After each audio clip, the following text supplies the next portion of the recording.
I have an update on the case against my children's stalkers, Jennifer Couture and Ralph Garamone, and of course their hired help, Patrick Traynor and Joey Camp. Now, through these court proceedings, they have been denying any relationship or even knowing Joey Camp. We've been able to prove not only do they know him, but that they've been in contact with him.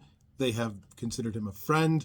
They have paid him for his services. They even let the Belize Embassy know that they consider him family. He's so close. He's also formerly a Garamone plastic surgery employee. During the years that I was being harassed, my family was being stalked by him. And of course, that's because they were paying him to do so. Now, recently, the judge in the case has ruled against one of their pending motions, which was that they wanted to seal all the contents of this case, because if the world knows what actually happened, it might make them look bad. Now, while they lied to the court many times about the relationship with Joey Camp, they first started saying that they didn't even know him.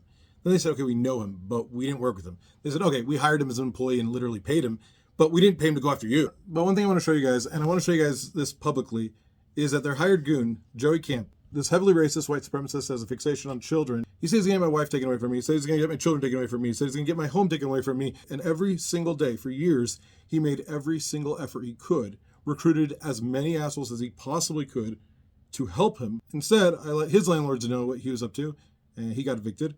After years of falsely saying that I'm going to be arrested for helping people, we contacted the police in Belize and we let them know about his activities, and he was arrested, and there are now 4 more warrants out for his arrest. And lastly, that promise to tear my family apart. Well, I recently had a conversation with Joey Camp's wife in Belize, and she told me a lot of interesting things. One, she's not pregnant. Joey doesn't have kids. He doesn't have any kids on the way. He'll never have kids. Nobody would ever have kids with a monster like him. You sell extreme fear, Joey, with no regards to any ethical standard or to your own reputation. And that's why it's important to expose you for the fraud that you are, so that no one else will be victim of your fear. And 2, she confirmed that, yeah, they did pay him to go after me while in Belize. So you lost your home, you got arrested, lost your wife, never had a kid. Guess what? I didn't do any of it. No, the responsibility falls with you, Joey Camp. You did all of it to your own life by trying to do it to mine. You lose, Joey. You always lose.